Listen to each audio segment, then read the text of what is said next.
deep-sea mermaid of Antarctica. Some legends weren't just nightmares, they were living, breathing, and occasionally terrifying reality.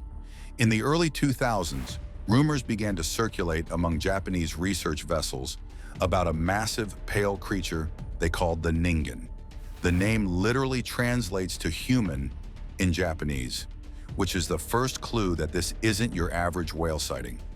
Imagine a beast reaching up to 30 meters in length with human-like arms, 5-fingered hands, and a body that looks like a disturbingly smooth, white whale.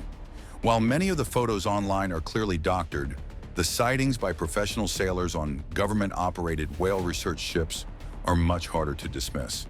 The legend really caught fire after a 2007 article in MU Magazine, a Japanese publication dedicated to the paranormal, detailed an encounter where a crew thought they were approaching a foreign submarine. As they got closer, they realized the irregular shape was actually breathing and moving. It was alive. Some scientific theories suggest the Ningen might be a surviving species of prehistoric aquatic sloth, perhaps an evolutionary descendant of the Thalassocnus, or an ancient shark like the Aquila lamna with elongated fins. Critics argue it's just misidentified beluga whales or strangely shaped icebergs.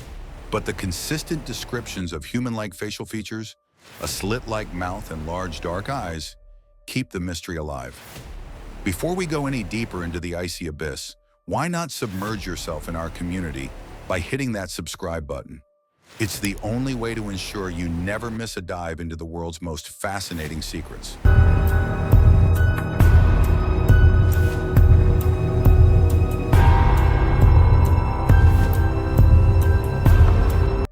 The night terrors of West Virginia.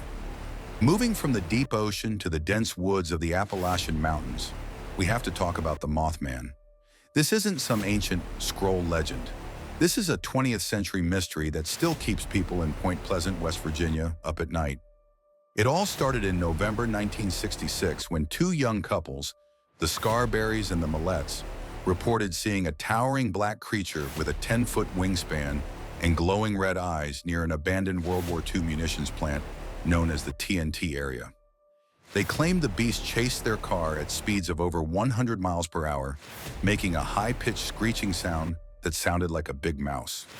The story took a truly dark turn on December 15, 1967, when the Silver Bridge collapsed during rush hour, claiming 46 lives.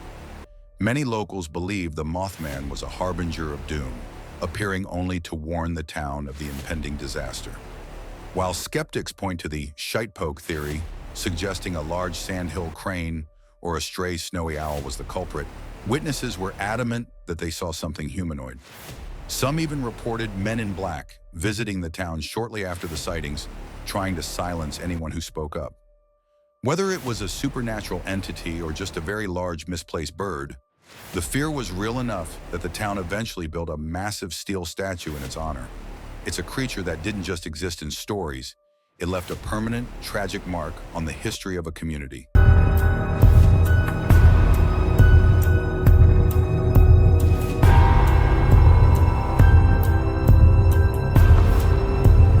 The truth behind the vampire. We've all seen the capes and the fangs in Hollywood movies, but the myth of the vampire is actually rooted in a very grim, biological reality. Long before Bram Stoker wrote Dracula, villagers in the 18th century Eastern Europe were so convinced the dead were rising that they were performing grisly rituals to stop them. They would see blood around the mouths of the deceased or notice that hair and nails seemed to have grown after burial. In a time of medical ignorance, this was interpreted as proof that the corpse had been out feasting on the living during the night. In reality, these were just the natural, albeit gross, stages of decomposition. As anaerobic bacteria break down a body, gases build up, causing the torso to bloat and forcing dark, purged fluids, which look exactly like blood, out of the nose and mouth. The growing hair and nails are simply an illusion caused by the skin dehydrating and pulling back. Beyond the grave, the physical vampire traits were likely inspired by real diseases like porphyria. This rare blood disorder makes a person's skin incredibly sensitive to sunlight and can cause the gums to recede, exposing the teeth in a way that looks like fangs. Rabies also played a massive role, as it causes a terrifying sensitivity to light and water, along with a tendency to bite. The vampires of legend weren't magical beings. They were likely just suffering neighbors who became the victims of biological processes we didn't yet understand.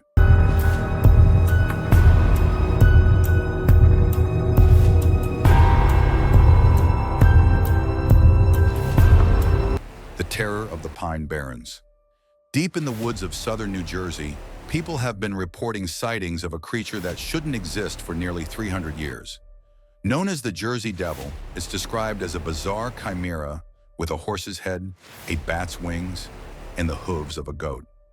The legend traces back to 1735 and a woman named Mother Leeds, who supposedly cursed her 13th child out of sheer exhaustion. This wasn't just folklore for kids. In January 1909, a massive wave of sightings actually caused schools to close and factories to shut down because people were too terrified to leave their homes. The 1909 panic was so widespread that councilmen, policemen, and even a brother of Napoleon Bonaparte claimed to have encountered the beast. Interestingly, historians like Dr. Brian Regal have suggested that the devil might have been a political smear campaign started by Benjamin Franklin. Franklin used his Poor Richard's Almanac to satirize his rival, Daniel Leeds, calling him a demon and a ghost. This political characterization, combined with the Leeds family crest, which featured a winged, dragon-like creature called a wyvern, likely fueled the myth. Even so, the sightings haven't stopped in the modern era. In 1960, merchants in Camden even offered a $10,000 reward for the creature's capture, intending to build a private zoo for it. Whether it's a political ghost or a surviving prehistoric bird, the Jersey Devil remains the most enduring symbol of the American wilderness.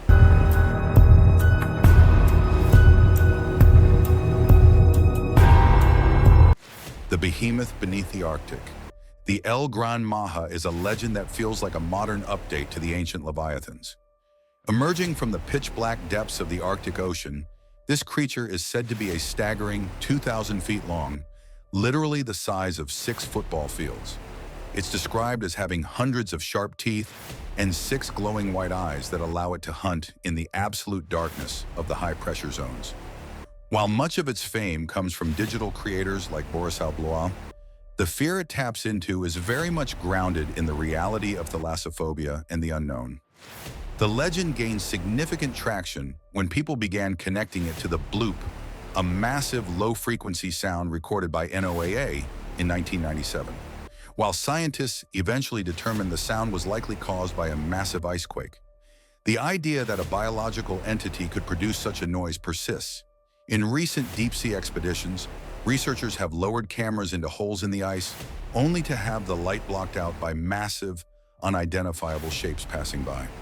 We have mapped less than 5% of the world's oceans, leaving millions of square miles of unexplored trenches where a massive predator could easily hide.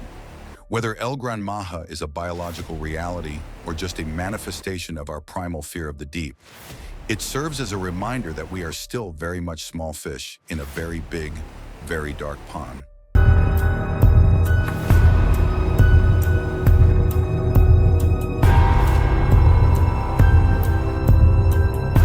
The immortal monster. Moving from the gargantuan to the microscopic, let's talk about the Hydra. In Greek mythology, this thing was a multi-headed serpent that was practically impossible to kill because it could regrow its limbs faster than you could chop them off. While Hercules eventually figured out a workaround with some fire and a lot of effort, nature actually took that idea and turned it into a real, living organism. The real Hydra is a tiny freshwater creature about the size of a grain of rice, and while it won't eat your cattle, it might just outlive the entire human race. This little creature uses stinging tentacles to catch food, but its real superpower is its biological immortality. In 2015, researchers found that the Hydra doesn't age because its body is made almost entirely of stem cells that are constantly renewing. You could literally cut this thing into dozens of tiny pieces, and each piece would grow back into a brand new, fully functioning Hydra within days. It's a living cheat code for evolution that defies the basic rules of life, and death as we know them. While the Greeks imagined a beast that was a nightmare to fight, nature created a beast that is seemingly impossible to kill with time. If scientists can ever unlock the secrets of the Hydra's cellular regeneration, we might find that the Fountain of Youth wasn't a myth after all. It was just much smaller than we expected.